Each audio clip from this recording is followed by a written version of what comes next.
Assalamualaikum warahmatullahi wabarakatuh. Allahu Akbar, Allahu Akbar, Allahu Akbar, Allahu Akbar kabira, walhamdulillahi katsira, wa subhanallahi bukratan wa asila.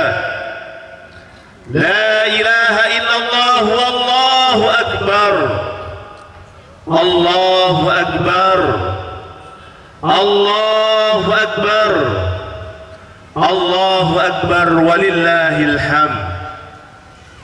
Innal hamdalillah nahmaduhu wa nasta'inuhu wa nastaghfiruh wa na'udzu billahi min shururi anfusina wa sayyiati a'malina. Man yahdihillahu fala mudilla lahu wa man yudlilhu fala hadiya lahu. Nashhadu an la ilaha illallah wa nashhadu anna Muhammadan abduhu wa rasuluh. Salatan wa salaman daimaini mutalazimaini ala nabiyil karim Muhammadin sallallahu alaihi wasallam wa ala alihi wa ashabihi wa man tabi'ahum bi ihsanin ila yaumiddin. Qala Allah ta'ala fi kitabihil karim, a'udzu billahi minasy syaithanir rajim. Bismillahirrahmanir rahim. Ya ayyuhalladzina amanu taqullaha haqqa tuqatih wa la tamutunna illa wa antum muslimun. Amma ba'd. Hadirin sidang salat Idul Fitri pimpinan cabang Muhammadiyah Sawangan dan seluruh kaum muslimin Sawangan Depok yang dirahmati Allah Subhanahu wa taala. Allahu akbar, Allahu akbar, walillahil hamd. Hari ini kita menyaksikan semiliar mulut menggumamkan kalimat-kalimat thayyibah, menguntaikan takbir, tahmid, tasbih kebesaran Allah Subhanahu wa taala. Bersyukur kita Ramadan 1447 Hijriah di tengah peperangan dan konflik serta geopolitik global yang ada di wilayah Timur Tengah. Kita menyaksikan rudal-rudal balistik Iran. Semoga dilululantakkan Israel laknatullah alaih.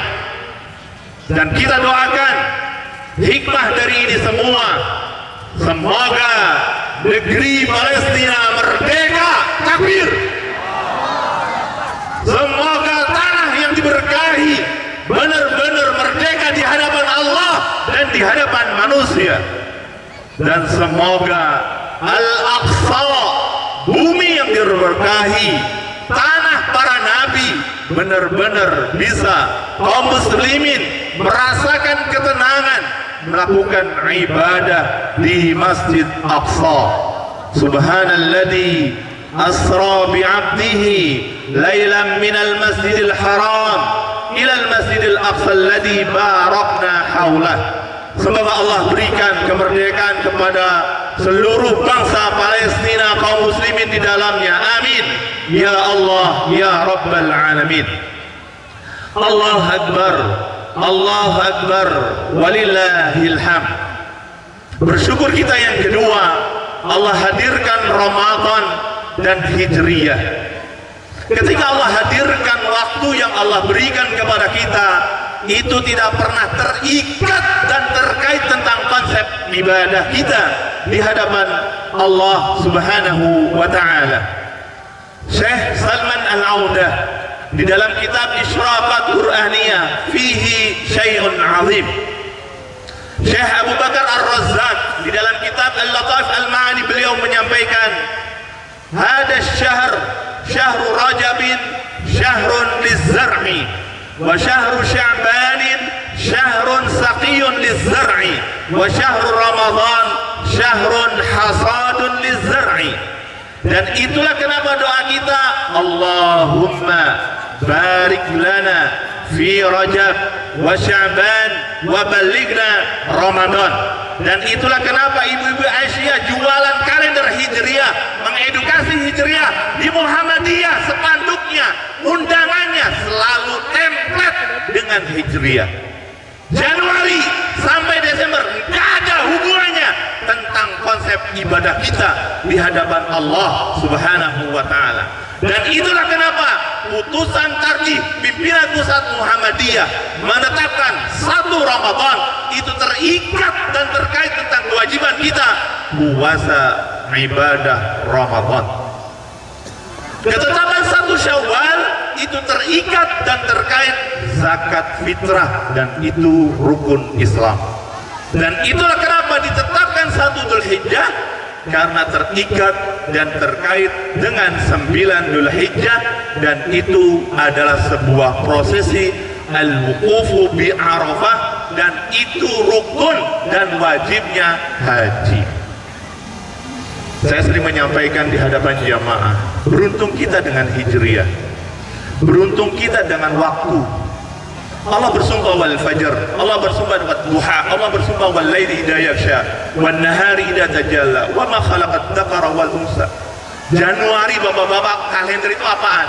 Sampai Desember itu enggak ada konsep kapan kita sunnah Senin Kemis, kapan kita sunat, kapan kita Ayyamul Bid, kapan kita Daud. Bahkan menurut Syekh Abu Bakar tadi, kalau itu benar-benar dipetakan, Muharram, Safar, Rabiul Awal, Rabiul Akhir, Jumadil Awal, Jumadil Akhir, tidak ada amalan, dan ternyata di 6 bulan pertama itu benar-benar diistirahatkan. Di 6 bulan terakhir genderang ruhiyah kita ditabuh, fisik kita diminta, bahkan harta-harta kita dikembangkan dan disampaikan, dibelanjakan di hadapan Allah Subhanahu wa Ta'ala. Rajabun, Sya'banun, Ramadanun, Syawalun, Dzulqa'dah, dan ujungnya adalah Dzulhijjah.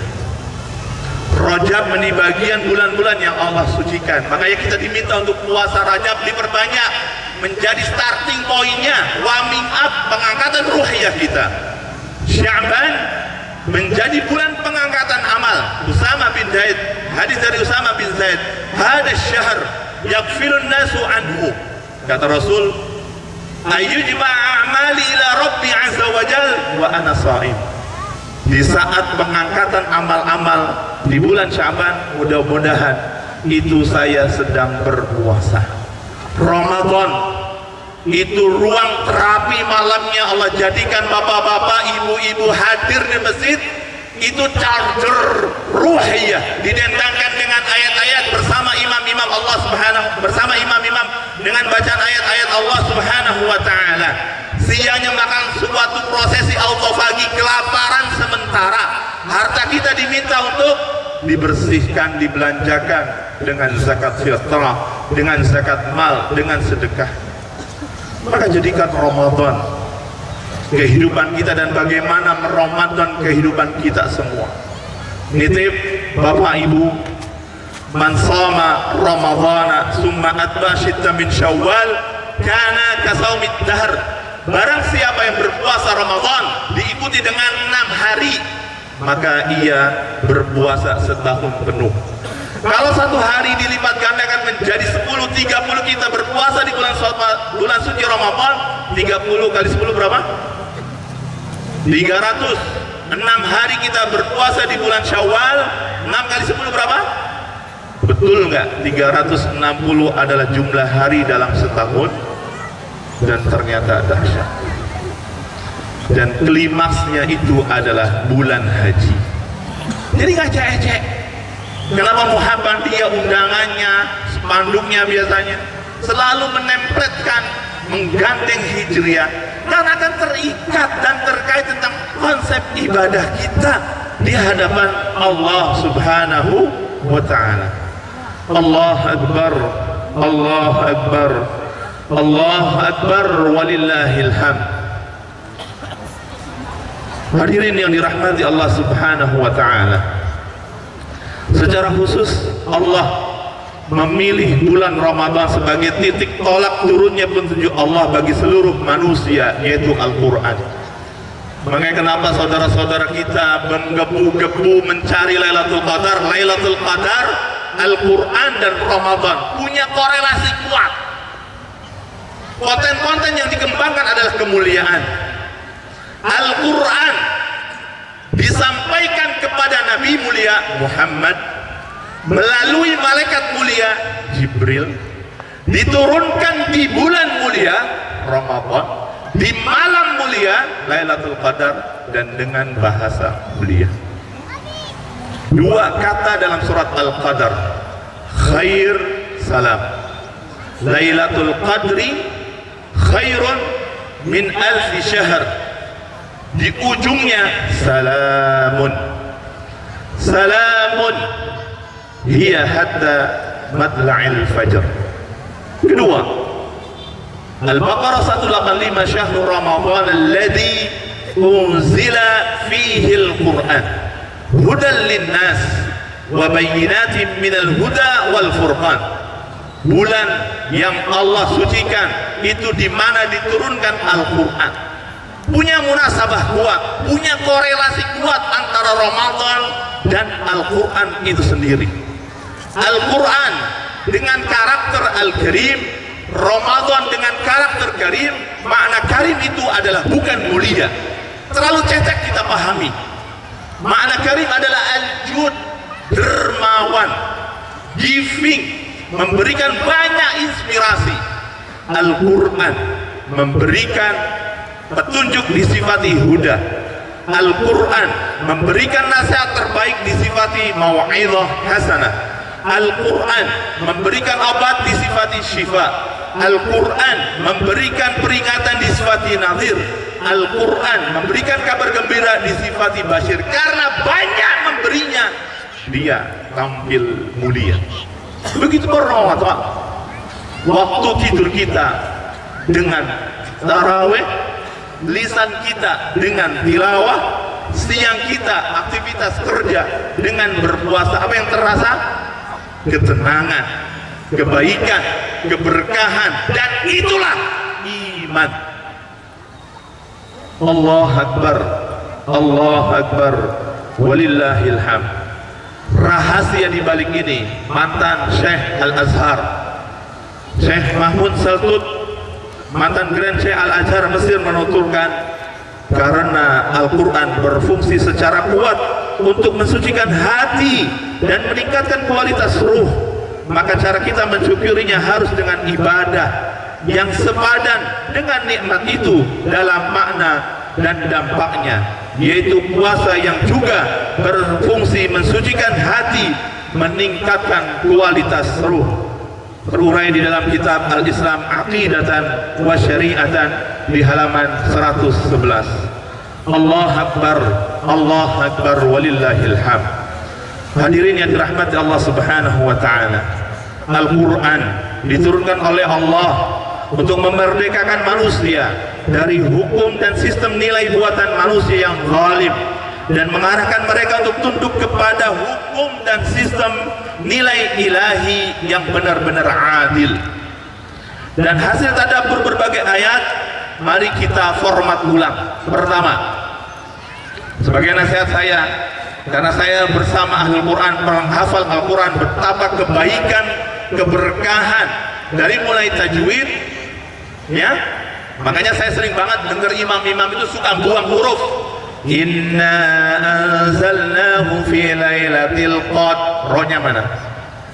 Wa ma adraka ma lailatul qadr. Rohnya mana? Wal fajr. Rohnya mana? Sama seperti MC wedding kepada mempelai wanita. MC-nya bilang kepada mempelai wanita. Berubah nggak mananya? Kita ngomong galon, yang disebut calon, ngomongnya balon. Berubah nggak? Wal akhdhu bit tajwidi hadmun lazimun man lam yuzawwidil qur'ana asim. Berkomitmen dengan tajwid itu adalah sebuah kekuatan lazim, dan tidak menguatkan itu semua maka seluruhnya kita berdosa.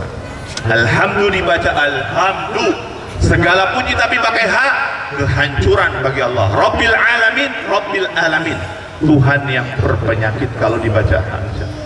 Allah Akbar, Allah Akbar, walillahil hamd. Pertama, meyakini hidayah Al-Quran sebagai satu-satunya pilihan dan tidak ada solusi lain selain dari Al-Quran.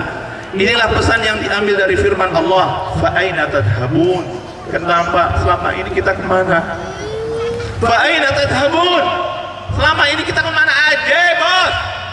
Fa'aina tadhabun, in huwa illa dzikrul lil alamin. Padahal Al-Quran di tengah-tengah kita, di tengah problematika pinjol, judi online, paham sekularisme, paham kapitalisme, di tengah koyakan-koyakan dagangan-dagangan di luar Islam, LGBT dan seluruhnya, kita ini bisa jadi di persimpangan jalan.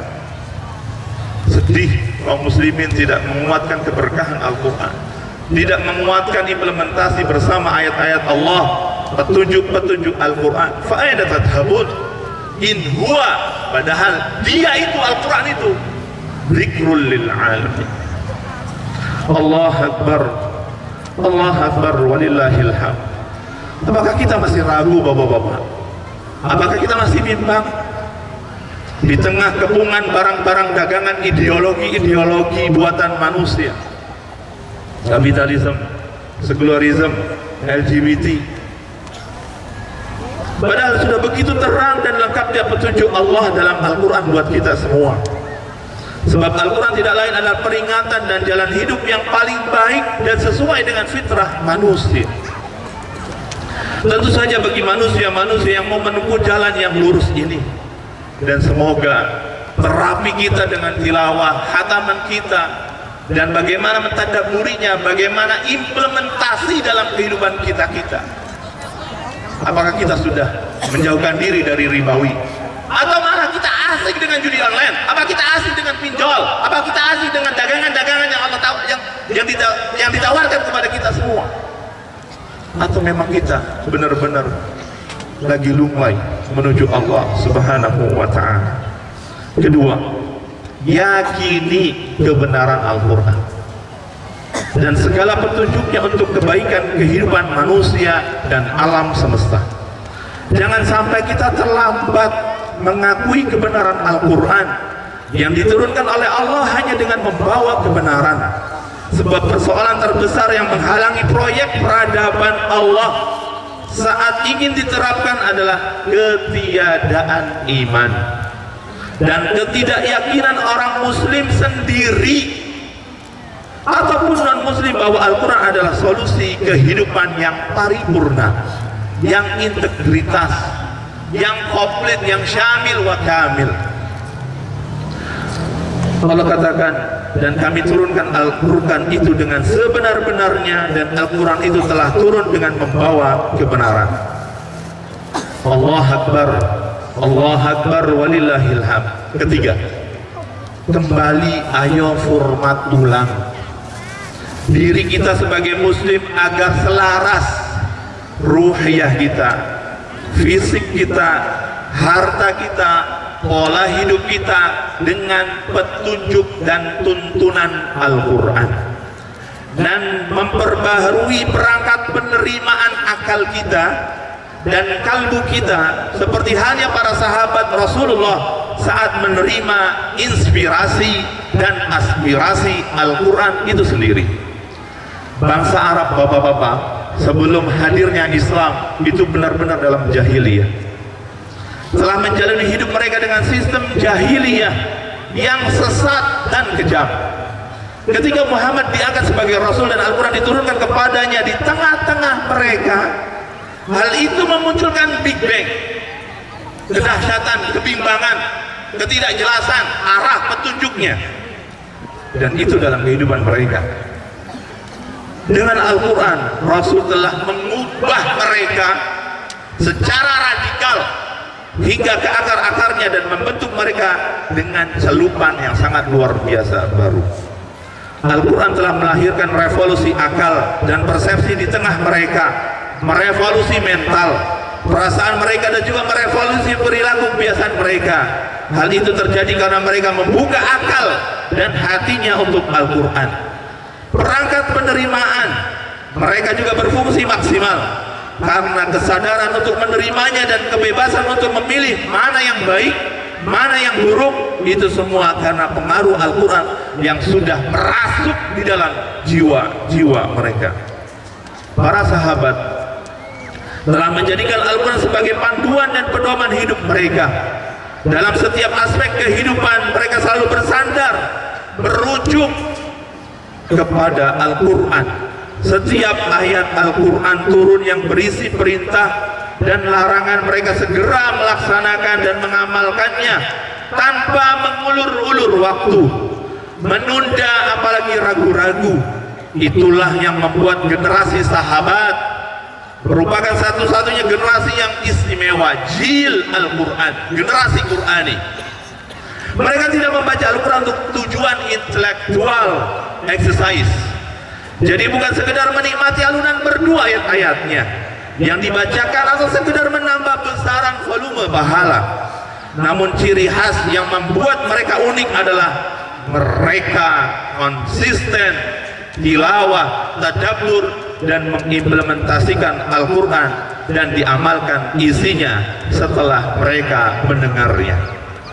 Sehingga tidak berlebihan ketika Syekh Rasyid Ridha mengatakan bahwa kegemilangan dan kejayaan umat Islam perdana tak lain disebabkan kaum muslimin saat itu konsisten menjadikan Al-Quran sebagai sumber petunjuk, asaran lil ihtida bil Quran, panduan dalam berkehidupan sehari-hari melalui Al-Quran. Lebih jauh beliau meyakini bahwa generasi muslim terbaik pada saat itu mampu menaklukkan dua adidaya yang hari ini menguasai kita, Romawi dan Persia,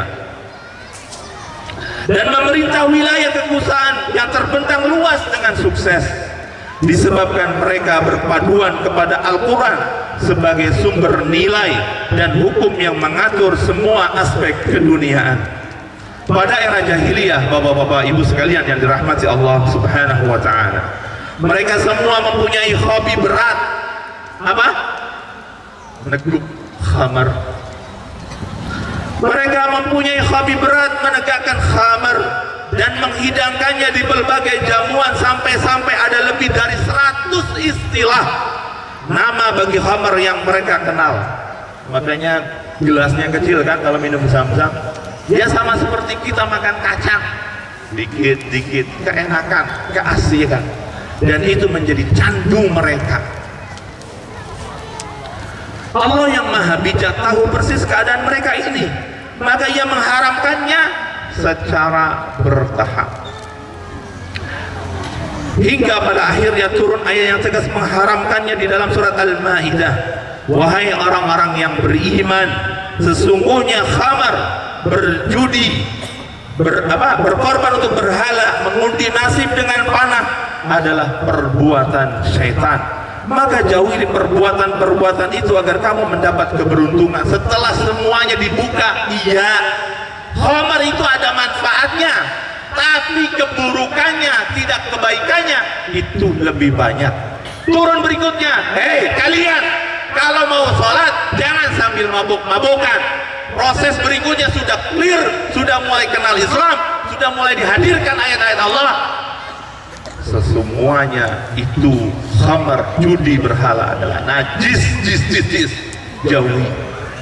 Lihat hadirin yang dirahmati Allah Subhanahu wa ta'ala, atas dasar ayat ini pula Nabi Muhammad telah menetapkan pengharaman minum khamar dan menjualnya serta menghadiahkannya kepada orang lain. Saat ayat Al-Quran turun dengan tegas mengharamkannya, mereka datang sambil membawa drum-drum, bejana, botol-botol penyimpanan khamar. Mereka tumpahkan itu semua khamar yang mereka simpan di jalan-jalan Madinah sebagai pernyataan kebebasan mereka, budaya mereka meminum khamar yang sudah akut dan mengakar. Intahaina ya Rab, intahaina ya Rab, sambil mereka melemparkan seluruh minuman Al-Quran, karena ruhiyah Al-Quran sudah masuk ke relung-relung jiwa mereka, ruhiyah mereka. Lihat Palestina, Lihat Gaza, kecil, diinjak, dibunuh, tapi ruhiyah Quran mengorbankan seluruh dunia dengan kasus Tufan Al-Aqsa. Allah Akbar, Allah Akbar, walillahil hamd. Memang sungguh ajaib bapak-bapak, kebersihan jiwa yang telah diasah oleh nur cahaya nubuwah dan Al-Quran telah menyebabkan mereka tunduk, patuh, pasrah tanpa keraguan syariah Allah, hingga dikisahkan sebagai sahabat yang tak mendengarkan ayat, sementara di tangannya ada segelas khamar dan sebagian sudah masuk ke mulut mereka, langsung dimuntahkan sambil berkata, intahaina ya Rabb, intahaina ya Rabb, sudahi kami, ampuni kami, terima taubat-taubat kami ya Rabb, kami telah berhenti wahai Rabb, kami sudah berhenti. Jangan-jangan sampai kita terjebak hari ini gara-gara judi online, gara-gara pinjol, gara-gara ribawi, banyak yang membunuh dirinya. Lihat di kubusan, saling tengkar, saling cerai, saling injak, bahkan saling cerai. Naudzubillah, summa naudzubillah. Hadirin yang dirahmati Allah Subhanahu wa taala, sikap dan mental yang sudah dimerdekakan Al-Quran itu sungguh luar biasa.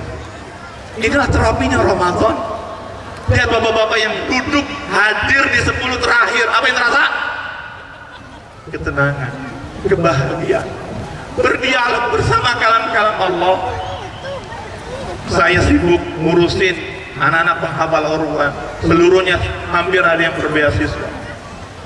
Ternyata Allah hadirkan ketika mereka menghafal ayat-ayat Allah Subhanahu wa ta'ala. Allahumma ij'al hadzal Qur'ana hujjatan lana wa la 'alaina. Ya Allah, jadikan Al-Quran ini menjadi hujah kita agar kita bisa mudah memasuki surga Allah Subhanahu wa ta'ala. Amin ya Allah ya Rabbal Alamin. Para wanita muslimah yang telah menyerap cahaya Al-Quran sangat mematuhi dan sikap melaksanakan perintah ataupun menjauhi larangan Allah. Ketika mengharamkan tabaruj, berhias, bersolek ala jahiliyah, dan Al-Quran memberikan solusi antitesis dan tabaruj, yaitu hijab, mereka semua patuh melaksanakannya. Sebagai ganti dan tabaruj, Allah menetapkan lifestyle baru bagi kaum muslimin, wanita muslimah, yaitu dengan menjaga kehormatan, menutup aurat, memelihara adab dalam segala situasi dan kondisi, memakai jilbab atau khimar dengan menjulur kerudung hingga menutup dada-dada mereka, hingga leher dan dada telinga plus rambut. Soal perubahan gaya hidup yang revolusioner dalam kehidupan wanita, terlebih dalam soal penampilan, perhiasan, pakaian, Ummul Mukminin Aisyah istri Rasulullah menggambarkan sebagai berikut. Semoga Allah merahmati para wanita muhajirin yang terdahulu ketika turun ayat ini dan hendaklah mereka menutup kain kerudung mereka ke dadanya.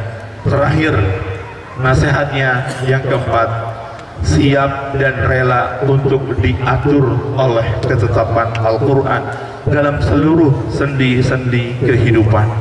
Di antara fungsi Al-Quran adalah sebagai huda, petunjuk kebahagiaan untuk manusia. Ia juga semestinya menjadi dasar dalam landasan bagi konstitusi kenegaraan dalam kehidupan masyarakat muslim, sebagaimana Al-Quran harus menjadi rujukan kaum muslimin kepada berbagai soal akidah, ibadah, akhlak, dan juga muamalah.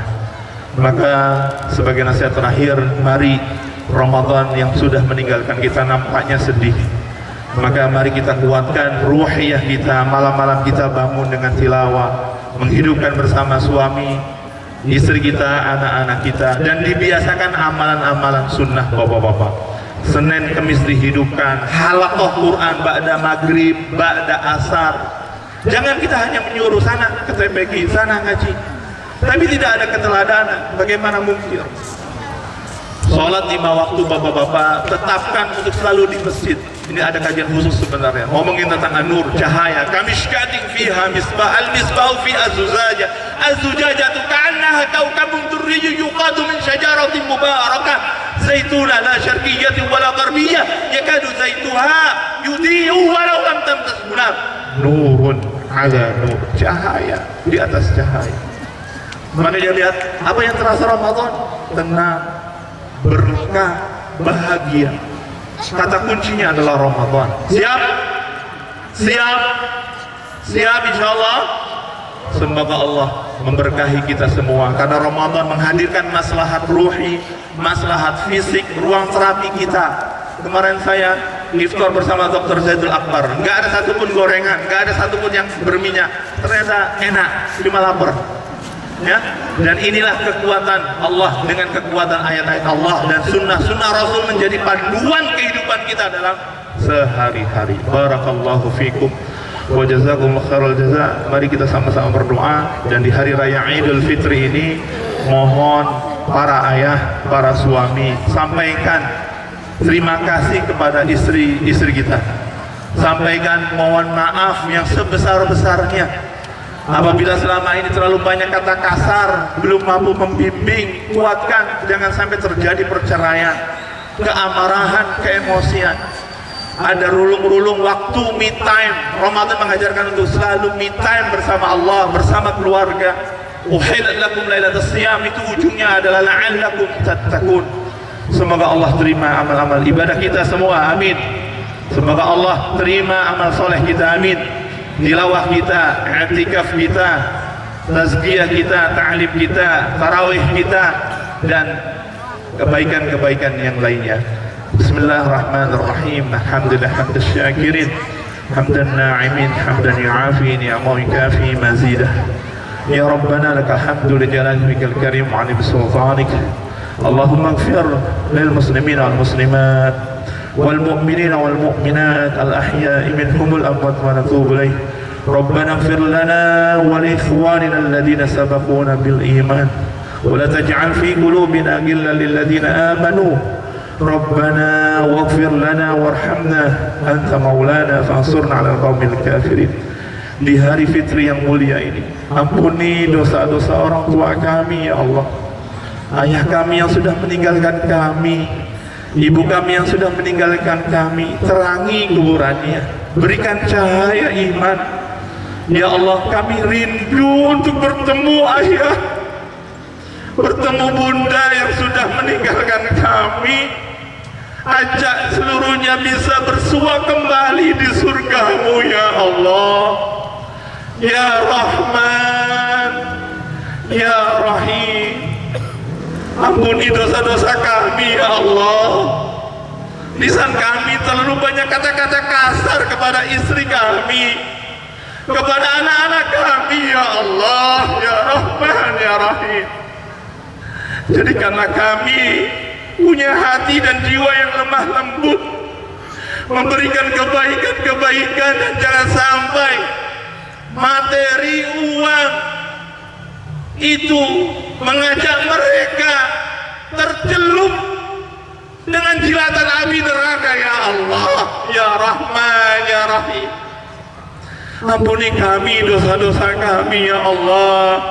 Ya Rahman, Ya Rahim, atas seluruh perilaku maksiat, dosa, baik ucap maupun buat kami ya Allah. Ya Rahman, Ya Rahim, berkahi kami, hidup kami bersama anak-anak kami, bersama mantu kami, bersama keluarga besar kami, bimbing kami ya Allah. Berkahi hidup kami dengan Islam ini, berkahi kami dengan iman ini, berkahi kami dengan tauhid ini ya Allah. Bimbing kami akan selalu istiqomah di jalanmu ya Allah. Hari ini masih terjerembab hutang-hutang di hadapanmu ya Allah. Bebaskan kami dari hutang-hutang ribawi ya Allah. Ya Rahman, Ya Rahim, Allahumma inna na'udzubika minal hammi wal hazan, wa na'udzubika minal azzi wal kasal, wa na'udzubika minal jubni wal buhl, wa min galabatid daini wa qahrir rijali ya Allah. Ya Rahman, Ya Rahim, Ya Allah, hari ini di hari fitri, semoga Allah berkahi kami dalam hidup kami, keberkahan Al-Quran, keberkahan Lailatul Qadar, dan keberkahan Ramadan. Semoga Allah memberikan kekuatan kepada kami istiqamah di jalan mulia ini, beriman, berislam, bermuhammadiyah, dan beramal-amal saleh di hadapanmu ya Allah. Ya Rahman, Ya Rahim, ربنا اغفر لنا ولإخواننا الذين سبقونا بالإيمان ولا تجعل في قلوبنا غلا للذين آمنوا ربنا واغفر لنا وارحمنا أنت مولانا فانصرنا على القوم الكافرين اللهم ثبتنا بالإيمان اللهم ثبتنا بالإسلام. Tetapkan kami, hati kami dalam iman, tetapkan hati kami dalam Islam, tetapkan hati kami dalam amal saleh.